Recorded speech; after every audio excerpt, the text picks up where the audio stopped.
பறப்பதும் அவரவர் எண்ணங்களே. இருக்குமிடம் எதுவோ நினைக்குமிடம் பெரிது. போய் வரும் உயரமும் புது புது உலகமும் அவரவர் உள்ளங்களே. நெஞ்சினில் துணிவிருந்தால் நிலவுக்கும் போய் வரலாம்.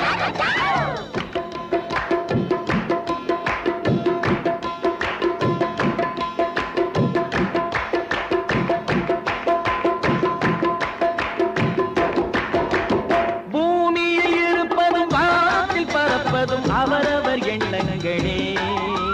இருக்குமிடம் எதுவோ நினைக்குமிடம் பெரிது. போய் வரும் உயரமும் புது புது உலகமும் அவரவர் உள்ளங்களே. நெஞ்சினில் துணிவி